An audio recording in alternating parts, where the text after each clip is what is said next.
Welcome back to the Messy Reformation.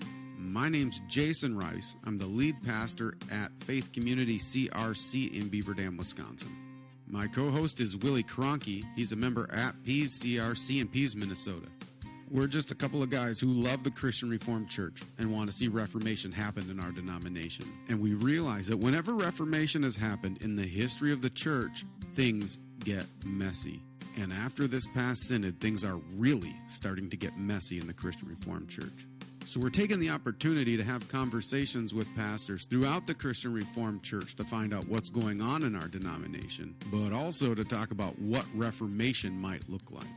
If you haven't already, take a moment, click subscribe so you don't miss any of our upcoming content. We are dropping episodes every single Sunday evening. We also want to say thank you to everyone who sponsored us on Patreon.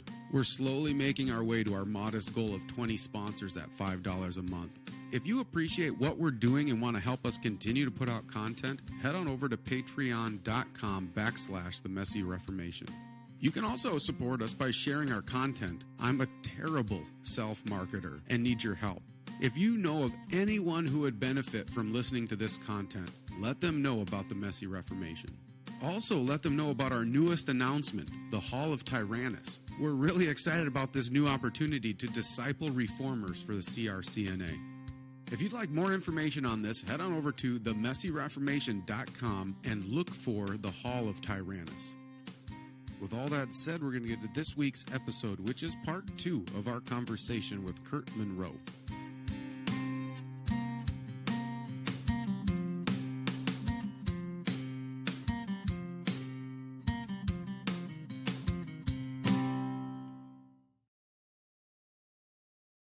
Yeah, your eyes get opened up to certain things as you go along, and you realize what you were looking at wasn't quite what you were looking at. And some of that even is theological. Some of that's, kind of reassessing some of the things you think theologically about Cyprianism maybe, or being reformed or being reformational particularly. And I mean, I think for me, some of that's coming out, the nuances between, or what you mean when you say reformational, even what you mean when you say reformed and always reforming, those kinds of things.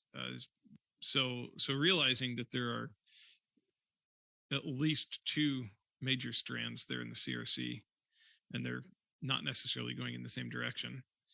But then realizing too, there is, I think maybe one of the things that's my eyes have been opened up to recently, and people have talked about this with regards to the vote counts at Synod, is kind of where I think the beating heart of the CRC is in a lot of these issues, and then kind of what gets portrayed from all of the official mouthpieces and the magazines and that kind of thing. So kind of realizing where the heart of the CRC is as opposed to where the portrayal is, and then kind of navigating that. How do you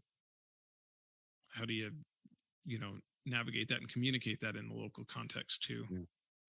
So I think that probably lies beneath the frustration that many people are feeling in the Christian Reformed Church, as far as members and pastors. Those who are really frustrated with what's happening in the Christian Reformed Church are frustrated because what's coming from the denomination doesn't seem to be a representation of the reality of what's in the pew. And so it feels like there's this disconnect, right? It's almost like there's a disconnect between the body and the soul of a person happening in our denomination. And people are like, well, what in the world? I don't think the people in the pew actually believe this way, but everything coming out of the denomination seems to be kind of presenting this opposite, this other view, even though I just read, I didn't read the whole thing yet. I came across it literally like 2 minutes before we did this recording, but Paul Vanderklay had wrote an article, and he said back in like 2016, they had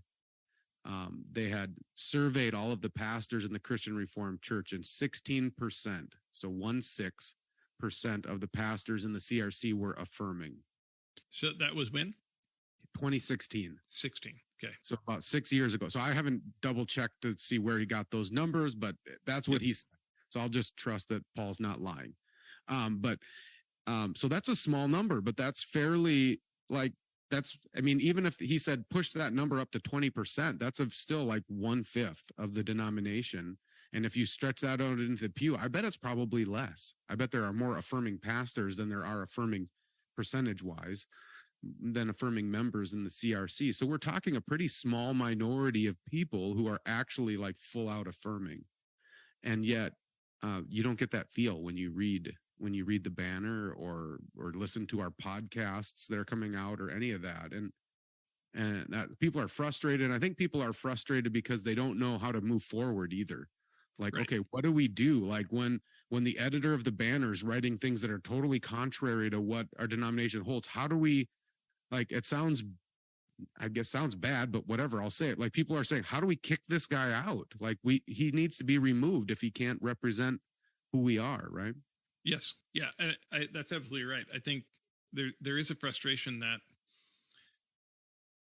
you're working against your own denomination, or at least it's I've used the language just to explain it. People talk about the deep state or whatever. It's like the CRC has a deep state, a bureaucracy that's entrenched and that is actually opposed to the will of the vast majority of the members of the CRC. So what do you do when the people who hold the levers of power are working against the best interests, or at least the desires of the membership, and certainly what we would view as the best interests of the members and our witness before the broader world? So yeah, that's a huge question. I think that's a huge question that lies before us: is what do you do when your leadership is moving in the opposite direction? That your synod the declarations of the synod, right? Clearly, right? The synod declared very clearly where we were at and definitively. And yet there's voices coming out saying, well, is that really what they said? Right. And Kurt, kind of in tandem with that, I mean, you said you've been to synod 2 times, is that right? Correct. So you've not just learned a bit about this denomination for some amount of years, but you've learned a lot about yourself too. Through these experiences on the synodical level, on the classical level, what kind of have you learned about yourself as you've ministered in the CRC? Well, if you're talking about the classical and synodical level, I think one of the things, and I don't know if it's something I learned about myself, maybe it's just something that I learned about the nature of the beast, is the importance of preparation. Particularly this synod, people have talked about that, and it was Synod 2019 recommended sending people 2 times in a row, which is one of the changes we just made at our classical level, is to encourage that the way we establish who's going to be the delegates for the next year. Mm-hmm. I went into 2015 and it is like drinking from a fire hose or whatever. You're just overwhelmed, unprepared. And I had even tried to prepare in advance for that. But I think one of the things I learned is, I thought of myself, I'm not a person who could ever, I hated Synod 2015. My experience was I just hated going and usually didn't care for classis meetings too much, not a meeting kind of guy. And so maybe that is something you learn about yourself. Well, suck it up. It's your responsibility. You have to do it and you have to take it seriously. And I think so this time around, the delegates from Iacota, we've got a guy who's really, really good. John Lee is phenomenally talented in this way, phenomenally talented in so many ways, but he helped the other 3 delegates. Okay, you guys aren't actually very good at this, but here are some just simple ways to be effective in your advisory committees, ways to be effective if you're going to speak on the floor, ways to be effective when you speak on the floor. Here's some things you should avoid. Here's some things so maybe that is something that I learned about myself is, I'm not actually gifted in those ways, but I still am responsible and I have to do the homework and have to do some simple things to prepare myself to be as effective as I can be. Yeah. And to step into those responsibilities that you're given. So I don't know if that answers your question, Willie, but no, it really does. How do you think your experience was, just to talk about Synod just for a little bit, how was your experience this year in contrast to 2015?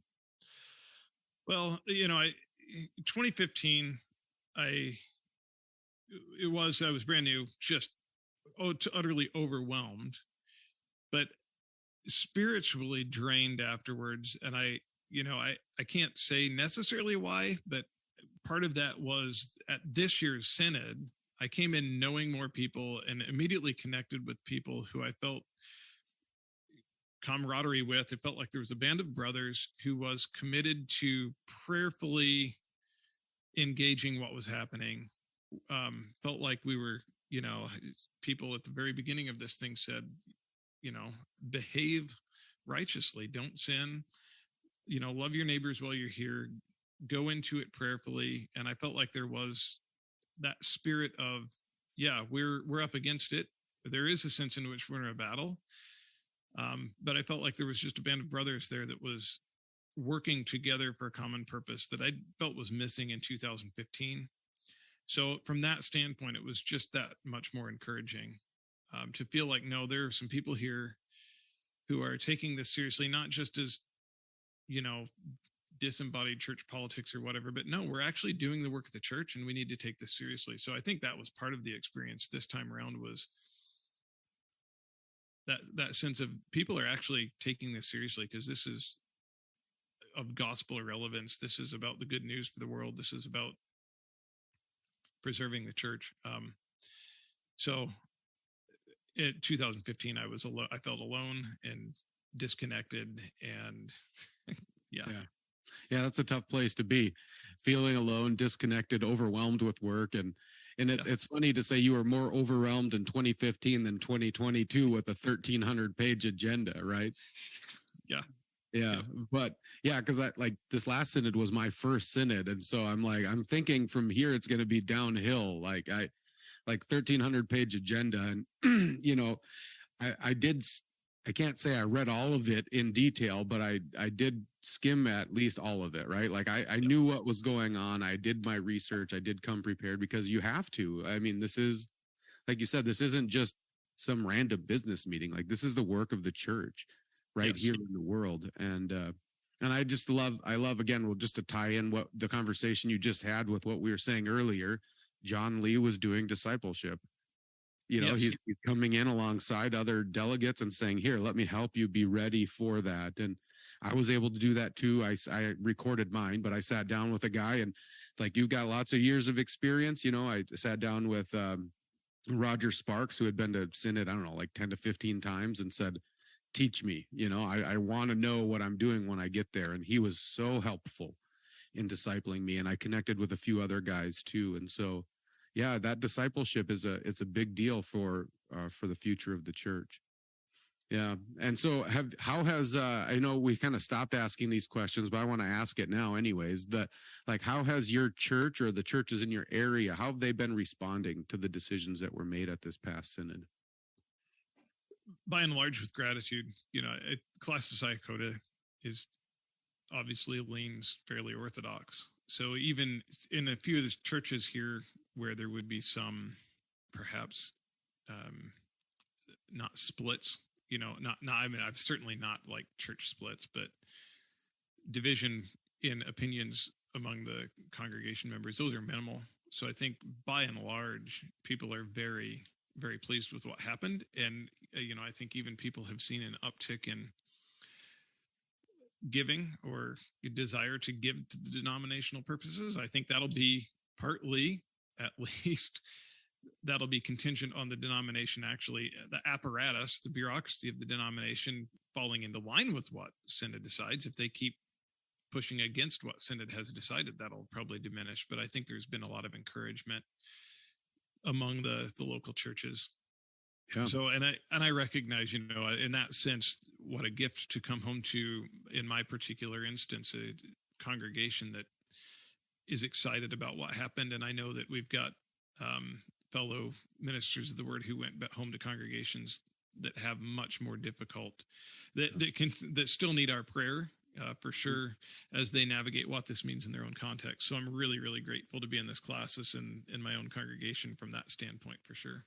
Yeah. Amen. Yeah. And I had the same experience. People in my church who were, excited about it. But yeah, it's also for those, if there's anybody listening to this podcast that went back to a church that was really divided on this issue, I mean, reach out to one of us. There's a lot of guys who want to be able to support you and help you walk through this. And we're not sitting there saying sucks to be you and just let you kind of go off. No, we want to be able to help support you kind of wade through this, because we are in this together. I mean, that there's not this desire to kind of, there's people keep the progressives or whatever you want to call them, want to keep portraying like we just want to boot everybody out of the denomination. And it's like, no, we're just trying to draw some lines here and have, to say my word again, clarity again on what we believe and where we stand as a denomination, and stop with all this fuzziness stuff. And I think it's starting to come through, which is good. I mean, we're always going to be misrepresented and misaligned by those who are unhappy with the decisions that we're making. I think I've just settled for that. Yes, people are going to misrepresent me and call me a big mean jerk who wants to boot everybody out. But even just recently, some of the interactions I've had on social media with a few guys who are progressives, they're even starting to say, like,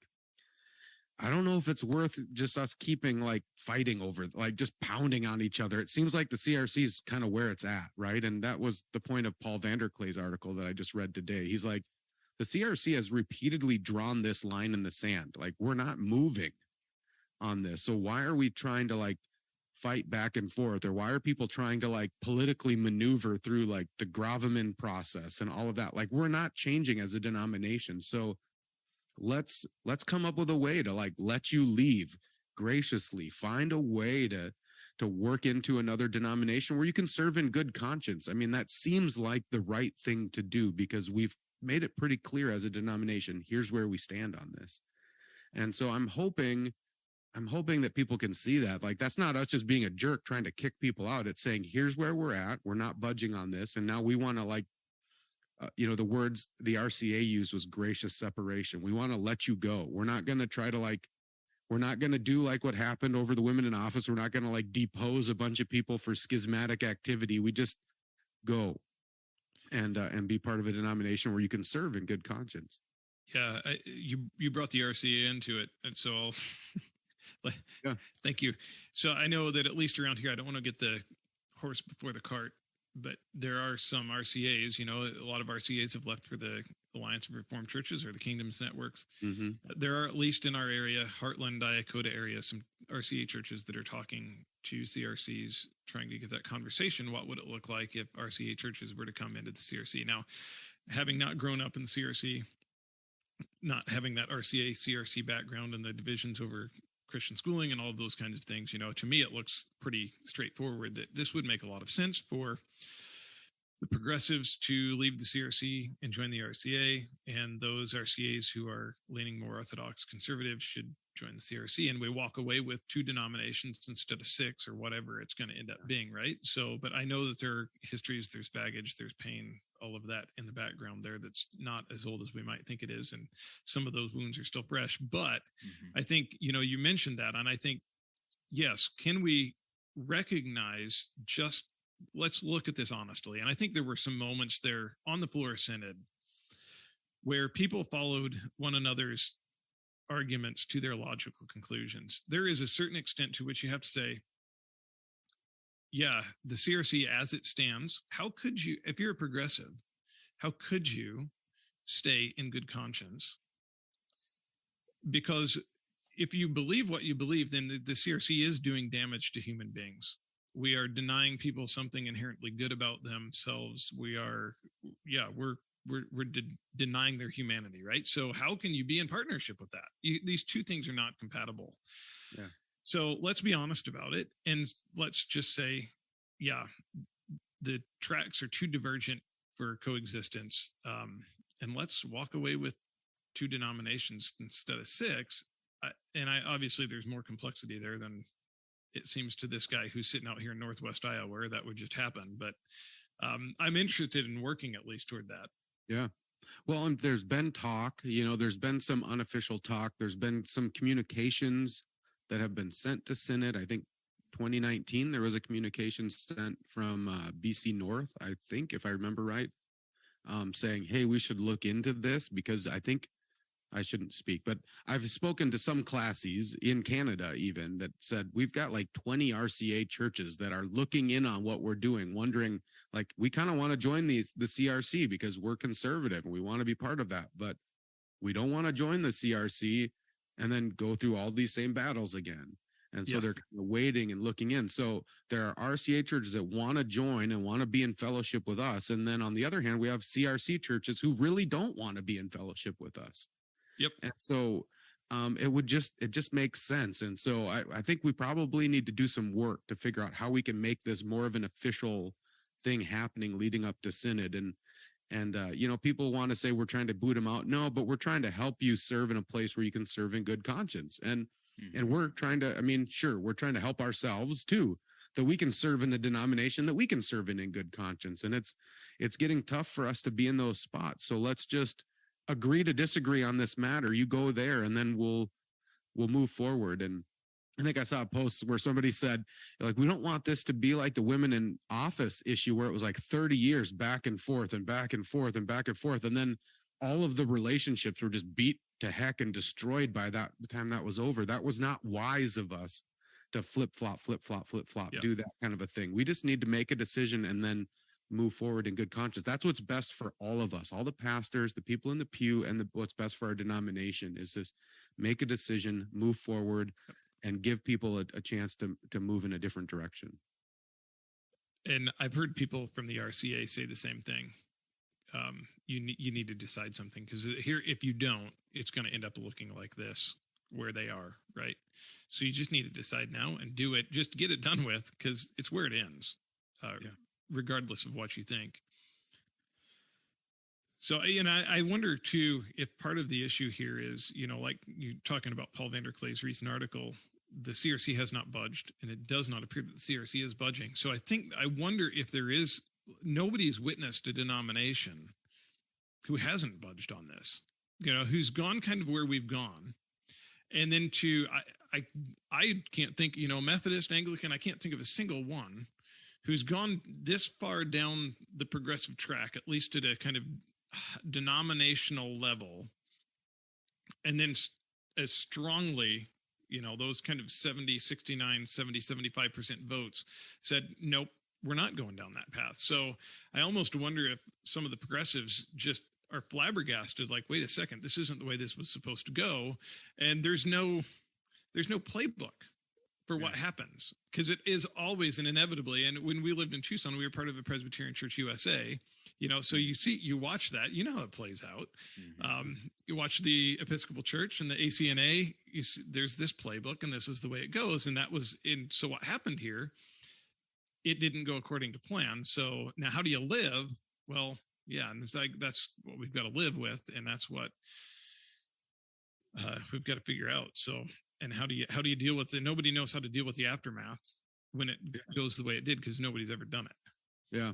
There's a lot of truth to that. And a lot of people, I think a lot of us in the CRC were not super stunned by that. I said, I think you can go back on podcast recordings from 2 years ago where I was saying, I bet the CRC is probably 75, 80% conservative. Like I'm pretty sure, Yep. At least 2/3 at the worst were 2/3, like 66% conservative.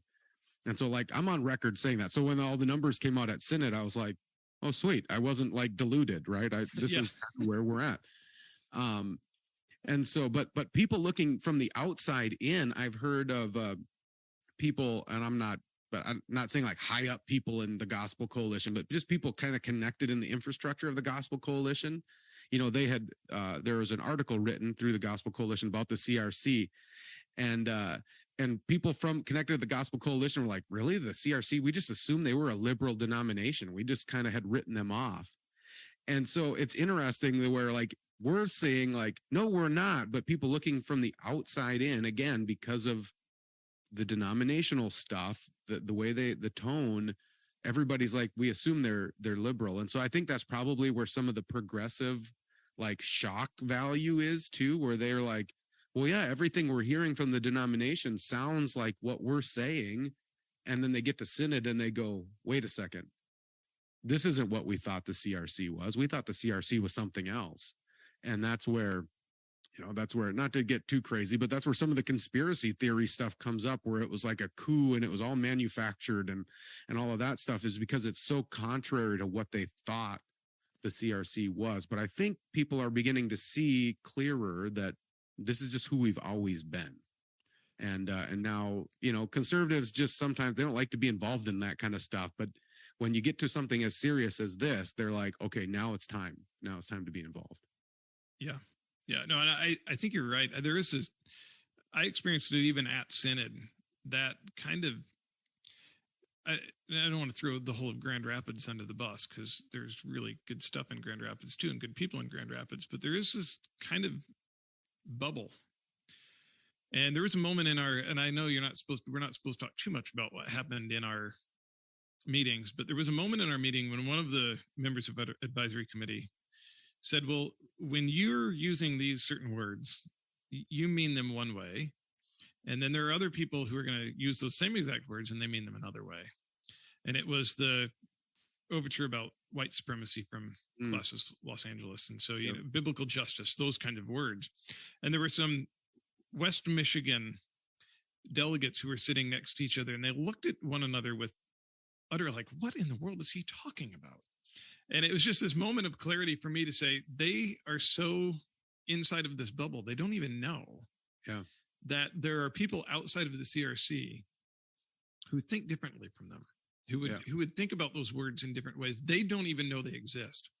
And I was not actually all that shocked by the numbers either. I don't know if I would have said, yeah, I'm pretty sure we're going to have far more than 50%. Wouldn't have taken a stab specifically, but just because if you go around the CRC, if you go out to classes Atlantic Northeast, I think people would assume, oh, it's New England. Those people are going to be, that's a solid, it's just normal kind of solid confessionally reformed folks out there. And so you get outside the bubble and you realize, no, the CRC is pretty still good. But you get that. Well, if you look at all the tweets from the official offices, if you look at the banner, if you look at the network, if you look at all of those things, and that's the world you live in, that's all you see. You're actually deluded from the reality of what the CRC is.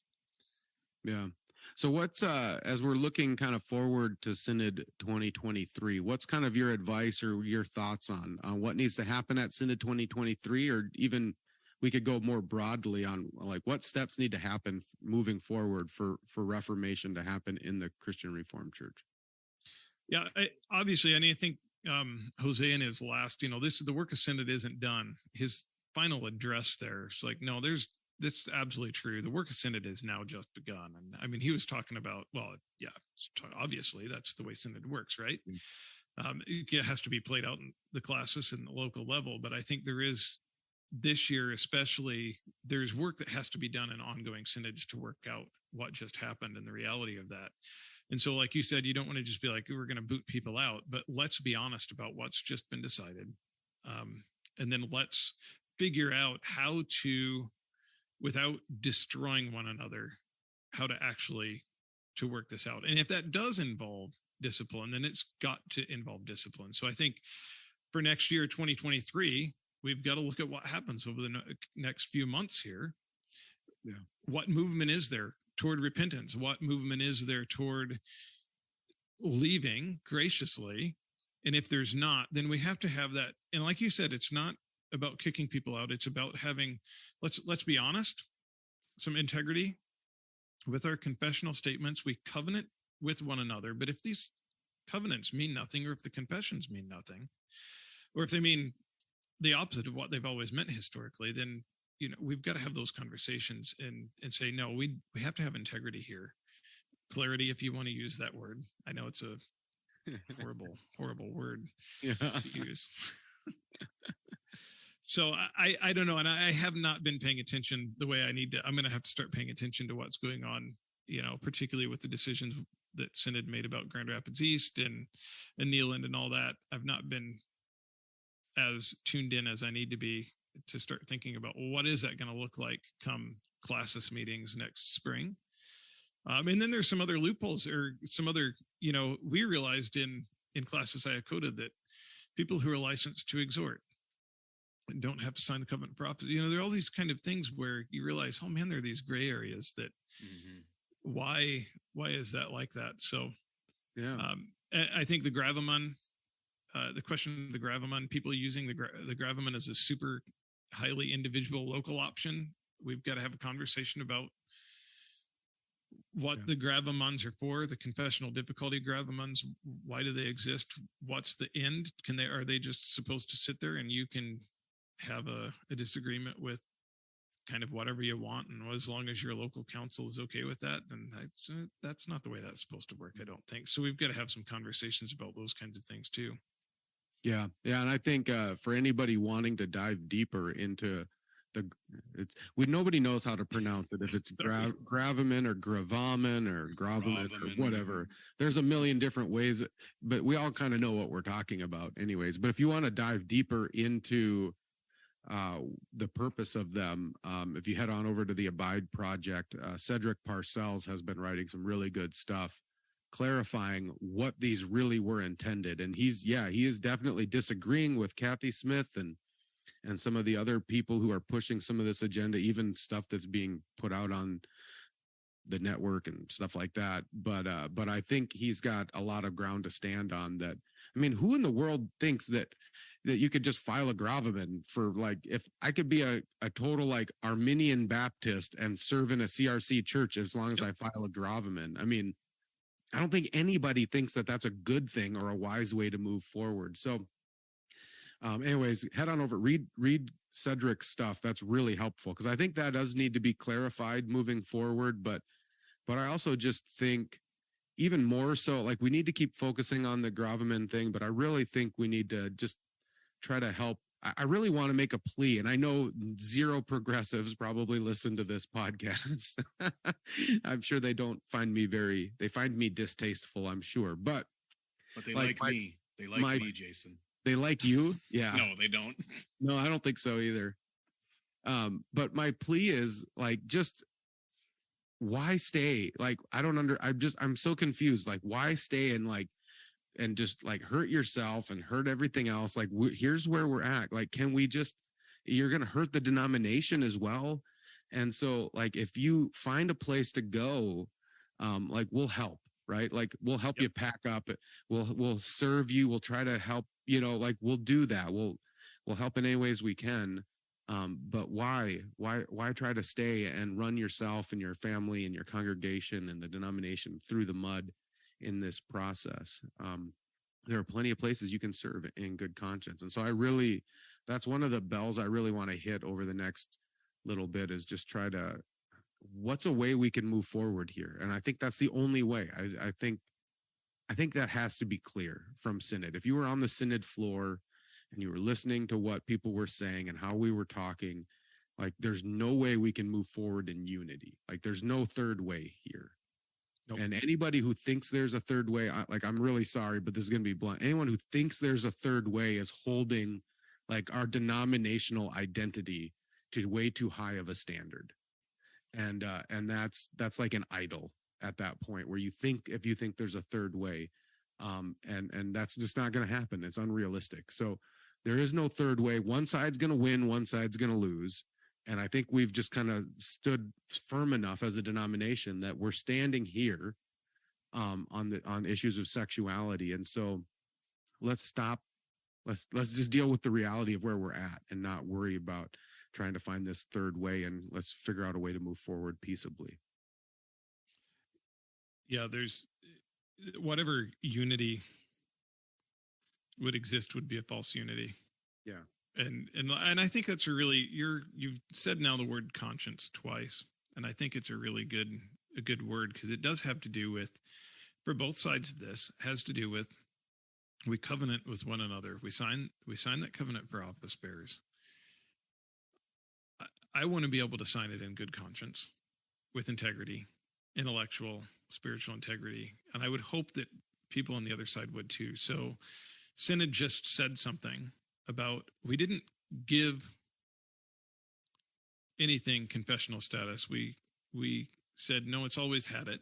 This is what this has always meant. And anybody you look at it honestly at all, that's what it's always meant. Only within the last 5-10 years has it, and people just didn't notice or whatever, or ignored it. So at least in the CRC, this is what this has always meant, and it's what it's always going to mean. So yeah, you gotta like file a gravamen or gravamen, however you say it, and have some integrity, and say, no, I can't do this. And we'll have to do the same, if it comes out that, well, after all of this, then a whole lot of us would have to do the same. But I hope we would have the ability to do that and the integrity to do that. 100%. And I think, there's been some conversation from progressives frustrated that some of the conservative people already had their foot out the door going into synod or something like that. And I'm like, that's such a crazy frustration for you to have, because again, why would we stay in a denomination that we can't serve in good conscience? Like, for us, this is a no-brainer. Like, if this denomination if I'm not aligned with this denomination, why would I be a part of it? That the whole purpose of denomination is covenanting together, working together in alignment. And so why would you remain part of something that you're not in alignment for? So like, that's just a natural thing. And so we're kind of asking progressives to do the same thing. Like, you're no longer in alignment with us where we're at. And so let's figure out a way for you to find a place where you are in alignment. So, and I think that actually highlights probably, there is a question here that's underlying this. What is the denomination and what is the denomination for? And I think you and I would look at that. Yeah, the denomination exists, and having grown up in a non-denominational free-for-all, where this loose affiliation of churches, there isn't accountability, there isn't oversight, there isn't a covenanting together around a shared conception of what Scripture says, in which we hold one another accountable. And so for me, that's the gift of the CRC. That's the gift of Reformed polity. So to me, that's really the primary task of the denomination. Its existence has to do with holding one another accountable and equipping and helping and encouraging one another to do the work of the church. And so I do wonder if there is, on the progressive side, I think the conception of the purpose, the point of the denomination is quite different. And it would have to do with all of those offices and all of the apparatus and the institutional bureaucracy and all of that, and the history and I don't want to say that the history is unimportant or the tradition is unimportant. I want to affirm those things, but yeah, there comes this point where, look, we sign our name to the covenant of office bearers. We don't sign our name to the history of Dutch immigrants forming Reformed churches, etc.